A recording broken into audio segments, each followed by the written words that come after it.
Hello YouTube and welcome back one and all to part 13 of this 30 band Royal Rumble extravaganza event, where as we're getting very nearly close to the halfway point of this Rumble, it's a good indication of, it's just that the sheer unpredictability of where this journey is going to take us, because this Rumble could take many different shapes, many different forms from any group eligible to become a part of this Rumble. And if I was probably the next group, I would maybe suspect, because let's think about this, we've had Scorpions, we've had Kiss, we've had MCR, so maybe if we had maybe something a bit more jazzy, a bit more groovy, maybe if that's what our next entrant is going to be, then maybe we should see what they got. But then again, this is 30 band, because anything can happen in this, so don't expect there to be anything normal about what the next 17 entrants or so could be about. So let's find out who's coming up next. So let's get started. So entrant number 13 on his way in 10, 9, 8, 7, 6, 5, 4, 3, 2, 1, and activate.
Okay,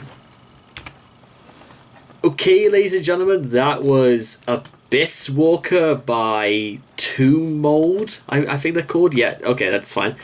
But I feel very, very conflicted at the moment, ladies and gentlemen.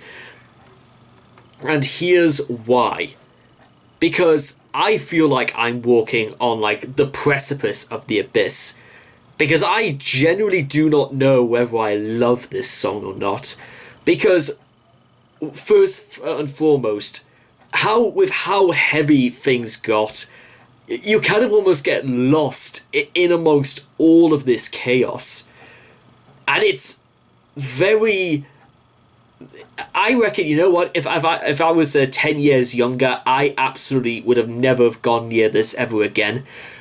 Because... I don't know, I think it's like a chat in a childish sort of way. Children don't particularly like chaos all that much.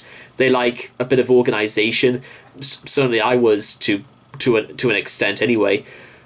Now that I'm a little bit older and I'm now able to like see the chaos almost for its own sake, it's amazing that how soft and kind of, you know, everything is allowed to like... Imagine this, ladies and gentlemen. This song is like eating a piece of cheese. There are parts whilst being, you know, smacked on the back of the head with a mallet. There are some moments in this song where you feel as if like you could just eat your cheese absolutely fine, and then other times you feel like you're living in fear of getting whacked at the back of the head again. Some moments like literally just pass by and you can actually sort of like relax, and then wallop, you get hit once again in the back of the head. That not exactly the most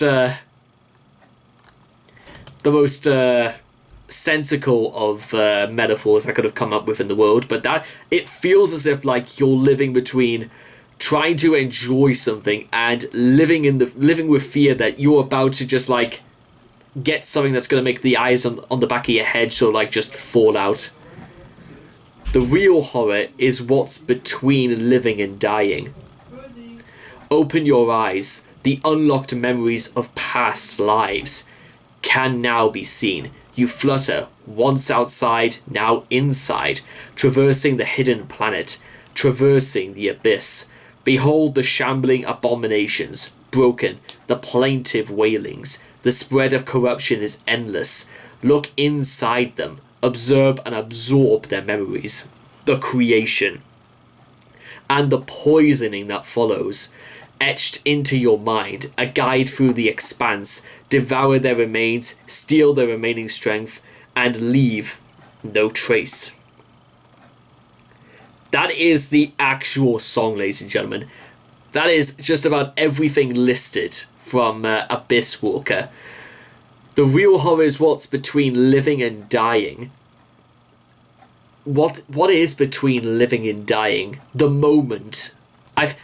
Maybe that's what it really is. The moment between living and dying. The moment where you feel as if like you're not really alive, but you're not dead either. Moments where you just completely like sit at a desk for hours and you think and do absolutely nothing. Maybe that's what it's like to be, you know, so like in between living and dying.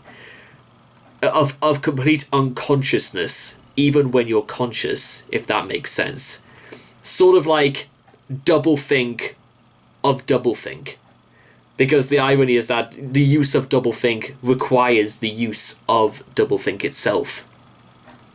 And the real horror is that while all of this is going on, we are completely unaware, but we are aware of it at the same time. We know fundamentally exactly what we are doing. Nothing.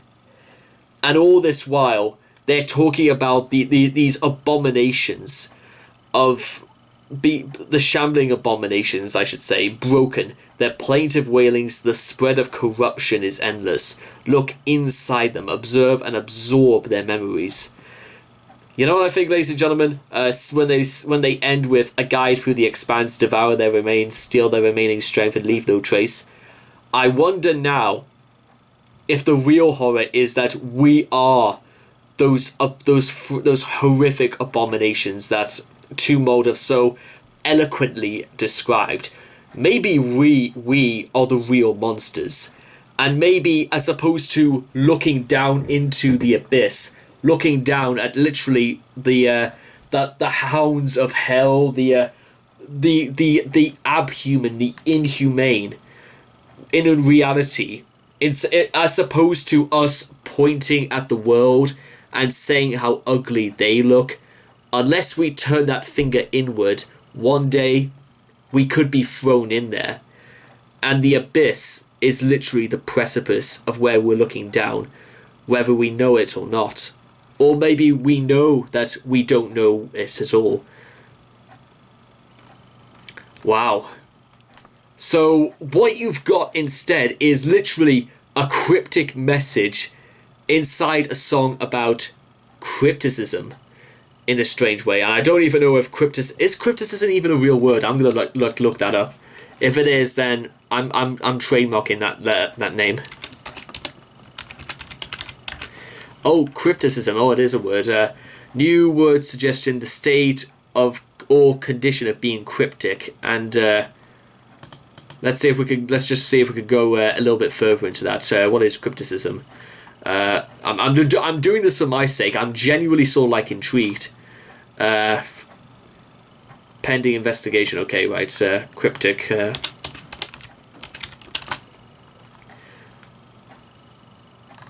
Cryptic. Definition of cryptic. Dictionary. Mysterious in meaning, puzzling, ambiguous. Abrupt, terse, short. Maybe that's what it is. Who knows? Maybe the feeling of being within crypticism is so short, or maybe the feeling of realizing that we are conscious enough of what we are doing in pointing and mocking others. Maybe that's what it's all about. And I'm gonna end this video off on one final note, is that apparently the name of this album is called Manner of Infinite Forms. What form it could be, well, maybe that's for you to decide. What do you reckon this manner actually looks like? And maybe because maybe it's infinite forms, everybody will have an outlook on this manner. Maybe everybody is not only of the manner, not only of the abyss, but outside it. We are in the abyss. Or maybe we are in the abyss, but there's an abyss inside the abyss. And we are the degenerate scourges of the earth. And we are scourges of the earth. And we are looking down even further. And guess what's at the bottom of that abyss, ladies and gentlemen? Another abyss. Like some ridiculous cycle of hell in which all we can do is look down, but we can't look up. Wow. How about that, eh? Again, this is all a very rough idea, but I think that's what they were getting at. And I hope, anyway. So anyway, I hope you guys have enjoyed this reaction video. Please leave your thoughts and comments in the comment section down below. And what you guys thought of. How did we just went from me describing the song as like eating a piece of cheese to looking down into hell and everybody else below looking even further below? Please make sure to leave your thoughts and comments in the comment section down below. Let me know what you guys thought of Abyss Walker by Tomb Mold. Please also make sure to also like and subscribe to get daily notifications when my videos come out. And I hope to see you guys again in the next reaction video. Take care. Bye-bye for now.